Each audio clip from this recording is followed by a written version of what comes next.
soir d'infos et ses invités. À vous l'antenne. Merci beaucoup, Cheikh Tidiane Diaw, pour le journal. Nous en venons à notre deuxième invité.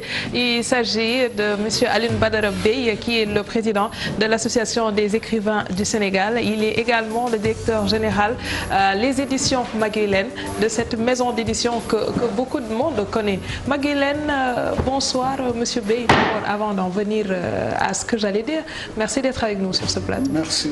Les éditions Maguilène, c'est en hommage au fils de l'ancien président poète. Cette maison a été créée en 1990, donc qui porte le nom de Philippe Maguilène Senghor. D'accord.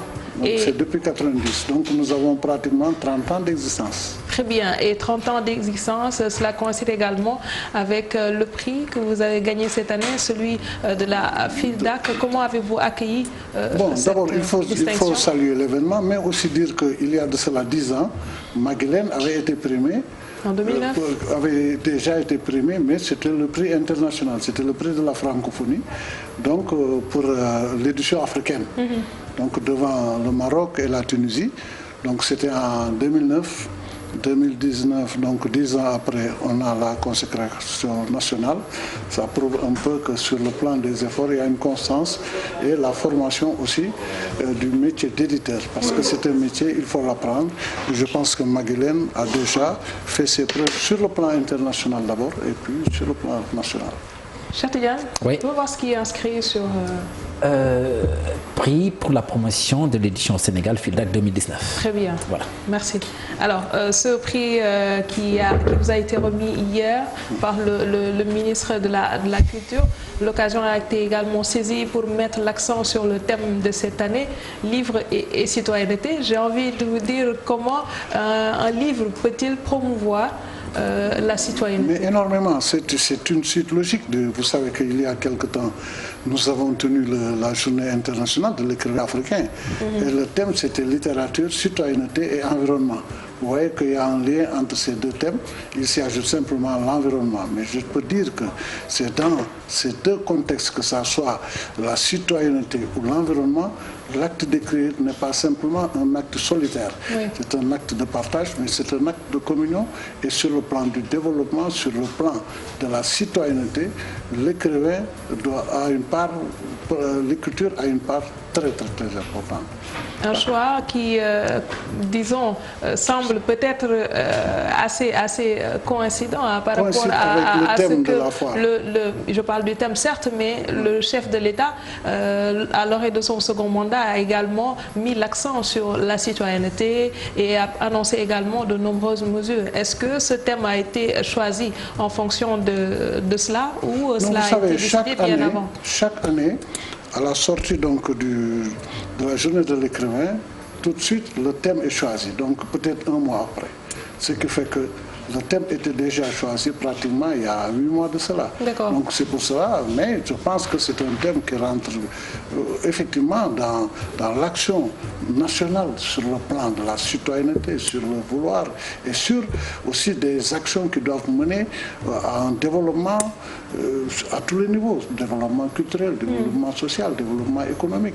Et là, sans la citoyenneté, donc rien ne peut se faire. Et l'écriture est non seulement une parade à toutes ces antivaleurs, mais aussi l'écriture permet de corriger nos failles, permet aussi d'orienter les nouvelles politiques, que ce soit sur le plan économique et sur le plan culturel.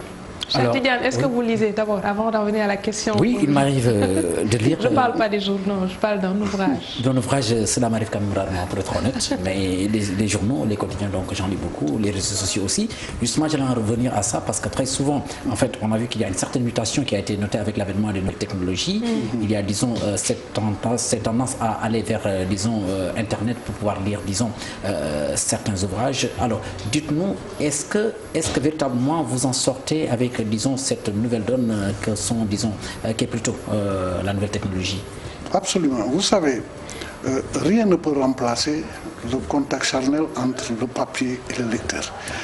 Mais rien ne peut s'opposer aussi au progrès. Tellement vrai que les gens avaient pris même la mort des quotidiens. Tout à fait, parce que le livre numérique est incontournable actuellement. Donc on ne peut pas s'opposer au progrès. Cependant, ceux qui achètent les livres, ceux qui vont toujours dans les librairies existent encore. Donc, c'est vrai que c'est plus facile de lire un livre avec l'ordinateur, mais il y a quand même des handicaps. Par exemple, au niveau des droits d'auteur, vous savez que ce n'est pas contrôlable. Vous pouvez lire votre ouvrage dans l'avion. Bon, donc, cela, il n'y a pas de répondant, il n'y a pas de rentabilité sur le plan économique pour l'auteur d'abord. Et c'est ce qui est vrai. Vous avez avancé tout à l'heure les menaces concernant le journal, le papier. Mais rien ne peut s'opposer au progrès. Donc, il faudra maintenant trouver la parade. Il faut faire en quelque sorte, trouver le lien, c'est-à-dire faire en quelque sorte que le livre coûte moins cher, que ça soit accessible d'abord, et que les thèmes qui sont choisis, qui sont développés, soient à la portée du commun des Sénégalais. C'est vrai que nos écrivains, nous tous, nous avons ce défaut parfois, c'est d'écrire peut-être au-delà de certaines préoccupations. C'est-à-dire il faut maintenant faire en quelque sorte que le public sénégalais soit intéressé à ce que nous écrivons et que le livre soit accessible. Actuellement, le gouvernement a fait beaucoup d'efforts dans le domaine du prix du livre, mais tous les produits qui rentrent dans la fabrication du livre ne sont pas détaxés. Par exemple, l'encre n'est pas détaxée. Alors que certains produits, si vous allez en Tunisie, où il y a une expérience sur le plan éditorial, le livre tunisien coûte moins cher. Partout, c'est pour cela beaucoup d'éditeurs français, canadiens et autres vont en Tunisie pour publier leur ouvrage là-bas. Parce qu'il y a vraiment des mesures d'accompagnement. Par exemple, le livre qui est publié là-bas, bon, on met tout de suite Tunis Air à sa disposition, donc vous ne payez pas les frais, etc., etc. Donc je pense qu'il y a des mesures qui sont en train d'être faites actuellement par le gouvernement, notamment le fonds d'aide à l'édition, qui a été augmenté très sensiblement. Et ça va à combien? Et cela, maintenant, le président a promis de porter ça à 1 milliard et de 600 millions actuellement. Je pense que 600 millions, ça a permis à beaucoup de livres de sortir. Mais il faut, là, je pense que la demande est trop forte. C'est vrai qu'en portant ce fonds d'aide à 1 milliard, beaucoup d'autres livres vont sortir.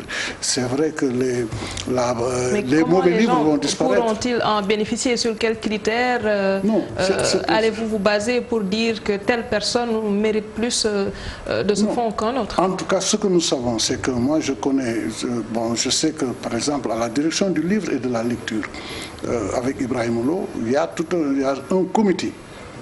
Un comité vraiment autonome qui lit et qui voit par exemple les critères, parce que c'est un métier qu'il faut reprendre. Nous avons les éditions Maguilène, c'est depuis 1992, nous avons fait 5 formations au niveau de Tunis, au niveau de Bordeaux, pour apprendre le métier d'éditeur.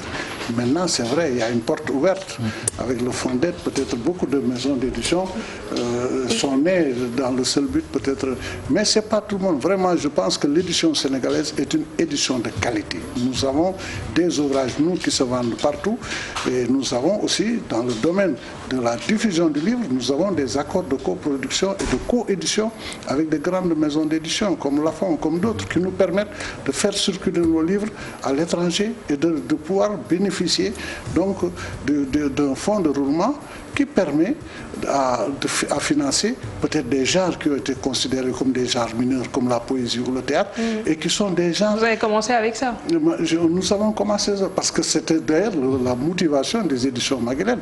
Parce que quand nous avons constaté que le roman était tellement privilégié qu'on ne lisait plus, qu'on ne donnait pas la chance aux poètes ni aux dramaturges, je le suis.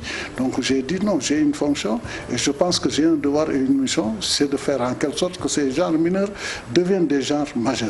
Et je pense que maintenant, je vois que vraiment beaucoup d'auteurs, et si vous voyez la collection des éditions Maguilène, nous avons beaucoup de poèmes, de poésie, mais aussi de théâtre. Et deux exemplaires ici, l'anthologie de poésie sénégalaise et gambienne et l'autre...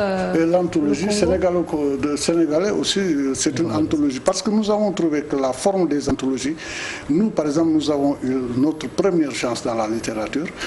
nous avons été publiés dans une anthologie Silex, qui était dirigée à cette époque par Paul Daqueau. Toute cette génération, avec les Amadou Lamine Sall, Ibrahim Sall, nous étions des jeunes auteurs. Nous avons bénéficié de ça au début. Ça permet aux jeunes auteurs de dire que voilà, moi je figure dans une anthologie à côté des grands. Cela, bon, cette anthologie avait été publiée où il y avait des grands auteurs comme Senghor, comme David Diop, etc. etc.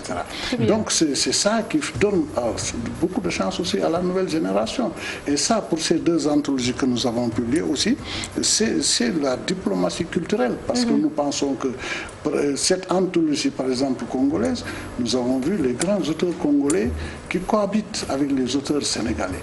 Et ça fera l'exploitation dans les deux cas, par exemple, d'exploitation scénique en son et lumière, où les poèmes sont théâtralisés. Oui. Ce qui donne une autre source d'avantage. Alors, le hic, c'est qu'on entend souvent des auteurs se plaindre par rapport à ce fond-là dont vous parlez, parce que eux, ce qu'ils disent, c'est qu'ils ne ressentent pas trop les retombées de l'industrie du livre, alors que les maisons d'édition s'en sortent mieux.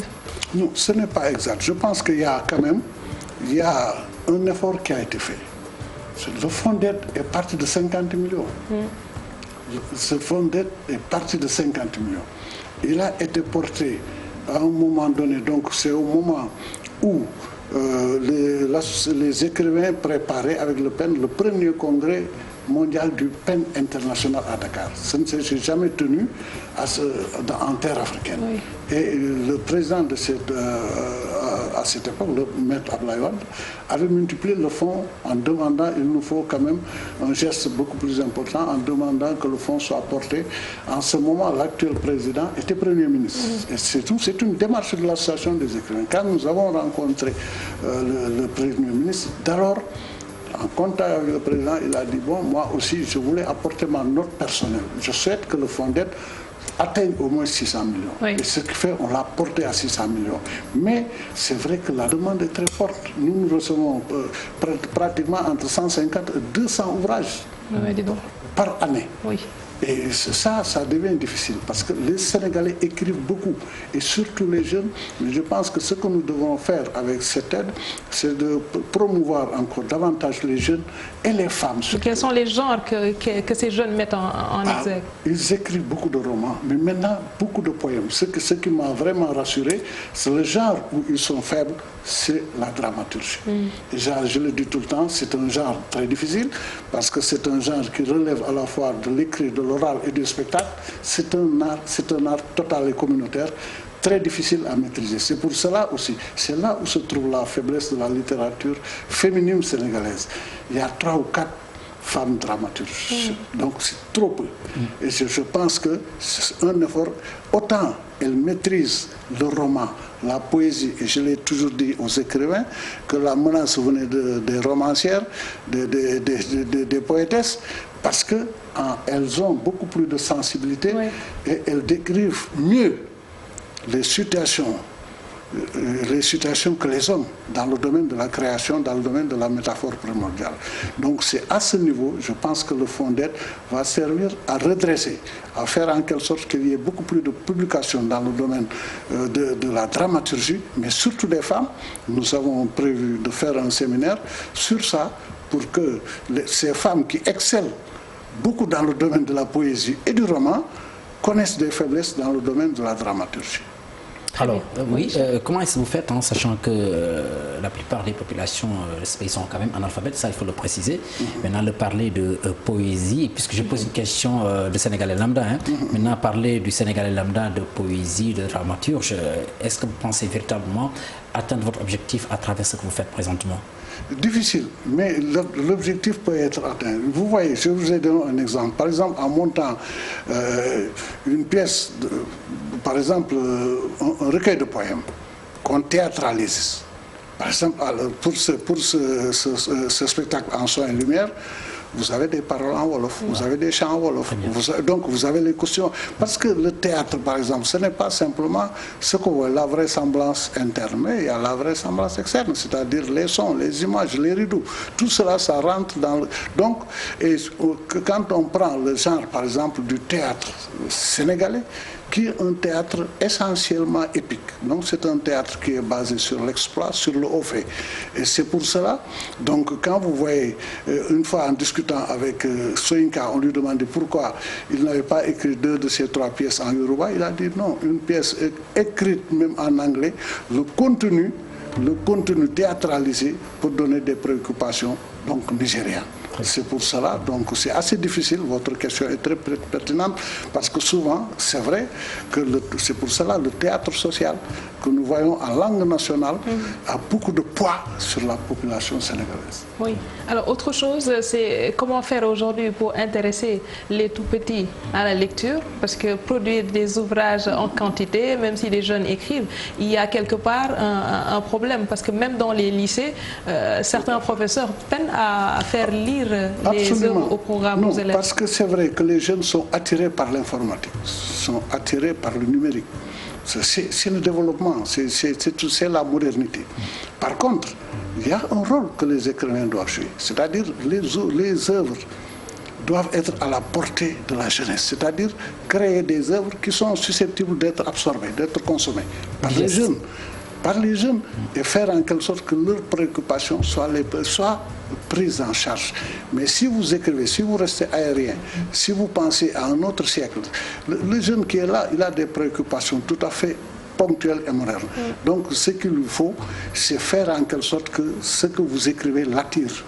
Sinon, c'est-à-dire s'adapter à son époque. Sinon, il se détourne et il se réfugie maintenant dans le spectacle, dans le cinéma, dans la vidéo, etc. Et vous savez qu'avec cette multitude maintenant de chaînes dans le monde, il est facile de zapper et de trouver d'autres préoccupations que la lecture. Voilà le dilemme que nous avons, mais c'est un rôle qu'il faut assumer, faire en quelque sorte que le livre soit consommable, acceptable et surtout à la portée du citoyen. Avec les bibliothèques nationales qu'avait annoncé autant le ministre Abdoulatif Coulibaly quand il était là, est-ce que cela va participer aujourd'hui à faciliter les choses si on les a un peu partout dans le pays? Absolument, dans le discours d'hier du ministre de la Culture Abdoulaye Diop, qui est en train aussi sur ce plan, parce que c'est difficile de gérer la culture, vous savez. Senghor nous disait que c'était le département le plus exaltant, parce que vous gérez des émotions. Comme l'émotion ne se mesure pas, il est difficile de gérer les créateurs. Voilà pourquoi, quand vous avez des projets culturels, il ne faut pas que ces projets soient simplement des projets trop administratifs. C'est des projets. Non, il faut gérer aussi ce personnel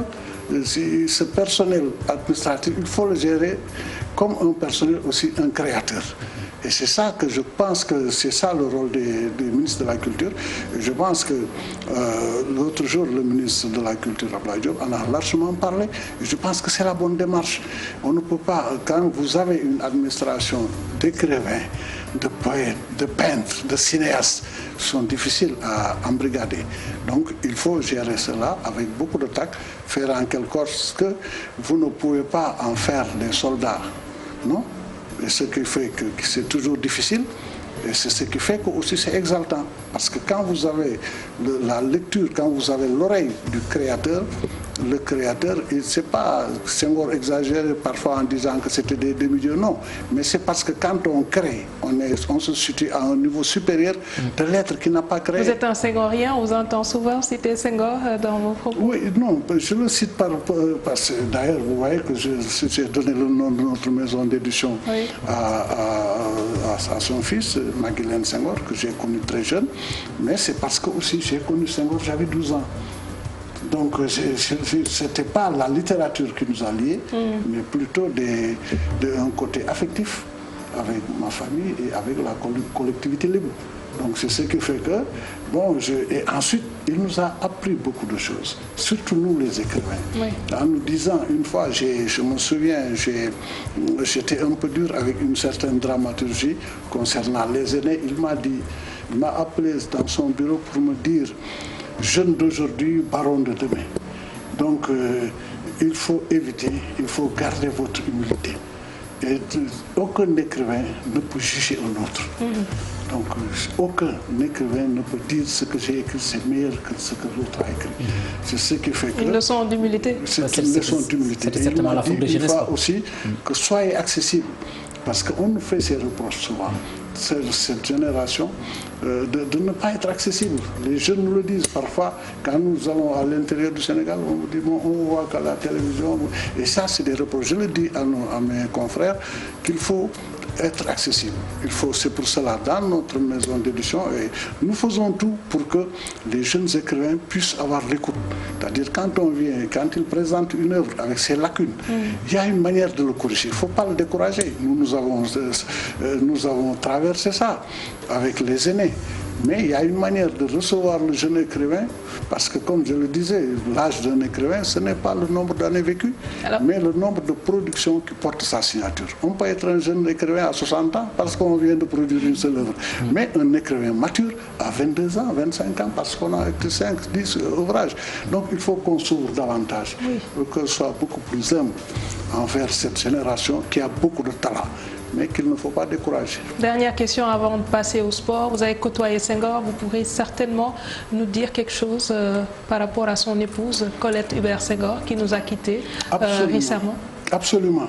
Que j'ai connu, je dis encore une fois, je le fréquentais, mais j'étais très jeune. Mais ces derniers instants, ces dernières années, c'est vrai qu'elle était malade depuis plusieurs années. Je me suis rendu à Verson et je savais qu'elle avait déjà quelques difficultés pour reconnaître. J'étais avec Feu Amidou Dia à Verson pour rencontrer le président. Pour la voir, mais elle était déjà malade, elle avait des difficultés à nous reconnaître. Mais quand elle était vraiment en forme, quand elle était très attachée donc, aux couches sénégalaises, et elle a beaucoup aussi appuyé, entouré, encadré le président Senghor. Et le président Senghor était très attentif à ses reproches. Il savait que Senghor, pour lui, Senghor ne devait pas faire la politique, etc. Pour elle, Senghor ne devait pas faire la politique, etc. Donc, mais c'était une grande dame et je pense que le Sénégal saura lui rendre l'hommage qu'elle mérite. Qui sera certainement fait le 27 novembre prochain. Merci beaucoup Alioune Badara Bèye, le président de l'association des écrivains du Sénégal. Oui. On va se dérouler. Voilà, donc on va parler du mondial de beach soccer qui se déroule présentement à Asunción, c'est au Paraguay. Le Sénégal y participe, le Sénégal qui est champion d'Afrique en titre et qui vient à peine de terminer, disons, son match, c'était contre la Russie. On le savait, une équipe russe très en verve pour avoir remporté la Coupe d'Europe, donc qui incarne une certaine hégémonie par rapport au Sénégal, mais ce fut quand même difficile pour la Russie qui s'en est sortie bien en fin de partie sur le score de 8-7 face à l'équipe du Sénégal. Le Sénégal qui n'est pas la seule formation à représenter, disons, l'Afrique à cette compétition. Il y a aussi le Portugal qui va démarrer tout à l'heure à partir de 20h50. Son match ce sera contre le Portugal. Alors nous allons enchaîner, Aram, avec le foot pour parler, disons, du lancement de la saison de foot chez nous. La Ligue 1 et la Ligue 2 donc, qui vont démarrer incessamment au mois de décembre, mais en prélude, disons, à cela, il y a eu le trophée des champions ou alors Challenge des champions, c'est la nouvelle appellation donc qui a démarré depuis la semaine dernière. Pour la suite des rencontres, c'est prévu ce dimanche au stade Alassane Djigo de Pikine, certainement avec la complicité de la régie. Vous pourrez voir donc le programme à l'image dans la poule A, donc dimanche à 15h, Diamba joue contre Génération Foot. À 17h, c'est le Giraffe qui fait face à l'équipe de Teungueth FC. Gorée et Dakar Sacré-Cœur sont exempts pour cette troisième journée. Nous enchaînons avec le foot à l'étranger et c'est le championnat de France avec lequel nous allons démarrer la 14e journée entamée depuis 19h45 avec ces rencontres mettant aux prises le Paris Saint-Germain à Lille. Le Paris Saint-Germain de Lille Sagana Gueye, passeur décisif sur le premier but du PSG marqué par Mauro Icardi, l'Argentin. Les Argentins qui ont le vent en poupe au PSG puisque entre-temps Angel Di Maria a doublé la mise permettant au PSG de consolider sa première place pour l'instant. Le match n'est pas encore terminé, c'est en cours de jeu. Toutes les rencontres sont prévues pendant la semaine, plutôt pendant le week-end, samedi et dimanche, et nous allons en citer notamment ce match devant mettre aux prises les Girondins de Bordeaux à l'AS Monaco. Pour le reste des rencontres, donc vous pouvez le voir avec la complicité de la régie. On enchaîne avec le championnat anglais qui intéresse de plus en plus les Sénégalais, notamment avec le phénomène Sadio Mané. Liverpool qui va jouer donc demain à partir de 15h chez Crystal Palace. Liverpool qui est solide leader du championnat, qui n'a encore enregistré la moindre défaite depuis l'entame de cette première ligue. On est à la 13e journée. D'autres rencontres sont prévues pour ce samedi plutôt, avec notamment cette sortie qu'on va squatter, celle de José Mourinho, le nouvel entraîneur de Tottenham, qui est en déplacement chez West Ham United. Le reste des rencontres entre samedi et dimanche, lundi pour la fin. Mais il faudra juste préciser, Aram, que le choc va opposer donc demain samedi à 17h30 Manchester City à la formation de Chelsea de Tammy Abraham. Liga espagnole, c'est la 14e journée. Se joue à l'instant la rencontre entre Levante et Mallorca. Pour le reste des autres rencontres, on va s'intéresser, c'est Barcelone qui est en déplacement demain à partir de 12h chez Leganés, son rival de toujours, le Real Madrid, accueille demain à partir de 20h la formation de la Real Sociedad. D'autres rencontres sont prévues et on va s'intéresser aussi à cette rencontre devant opposé Atlético Madrid à la formation de Granada. Ça va se jouer un peu plus tôt à 17h30 heure de Dakar. L'Italie, c'est la 13e journée. Le seul leader, c'est la Juventus de Turin qui va se déplacer demain à partir de 14h chez Atalanta de Bergame sans Cristiano Ronaldo, laissé au repos pour lui permettre de récupérer de sa blessure. Napoli de Kalidou Koulibaly est en déplacement chez le Milan AC à partir de 17h. Torino Inter de Milan est aussi prévu pour demain à partir de 19h45. Et puis nous allons terminer avec le championnat allemand. La Bundesliga, c'est la 12e journée. À l'instant, Paderborn qui mène devant la formation de Borussia Dortmund. Mal en point sur le score de 3-1. Le Bayern Munich est en déplacement demain à partir de 14h30 chez Düsseldorf. Et puis pour les autres rencontres, nous aurons certainement le temps d'y revenir avec la complicité de la régie. Donc vous avez le programme complet du championnat allemand. C'est l'essentiel des actualités sportives de ce week-end, dominé par le beach soccer, avec notamment cette défaite à l'instant du Sénégal face à la Russie. Score de la partie 8-7, c'est de Paraguay où ça joue. Vous auriez pu terminer par une note beaucoup plus joyeuse. Il faudrait. Oui, on espère qu'ils vont se relancer puisque l'équipe joue donc demain. Inch'Allah. Oui, joue demain. Il est difficile de croiser un écrivain qui n'aime pas le sport parce qu'en général, ils aiment la nature. Et... Moi, j'ai joué au football très tôt. J'étais international militaire. J'ai joué au sportif de Toulon en 64. J'ai joué avec le père de Mandela. J'ai joué avec le père de Laurent Blanc qui s'appelait Robert Blanc. Et j'ai joué à la Jeanne d'Arc de 69 avec les Alpha Touré. J'étais donc le numéro 10 à l'Undiaï qu'on appelle Chevalfou. J'ai pris ma place quand j'étais blessé à l'occasion du match de la Jeanne d'Arc contre Guété Football Club en 69. C'est ça qui a mis fait à ma carrière prématurée, mais j'aurais dû être un international. Chevalfou donc qui a pris votre place. Quand j'étais blessé dans ce fameux match qui a été un brillant avant-centre. Justement, Chevalfou, ça peut être l'intitulé peut-être. Tout à fait. J'ai joué à un haut niveau. Parce que le football aussi c'est de l'art. Ouais, parfait. Une autre facette du professeur Alioune Badara Beye. Merci beaucoup d'être là, scotché, à suivre Soir d'Info du lundi au vendredi. On se donne rendez-vous lundi, Inch'Allah, avec d'autres thématiques qui seront abordées. Passez un excellent week-end en compagnie de nos programmes. N'oubliez pas, juste après, vous avez Giancarlo. Excellente soirée.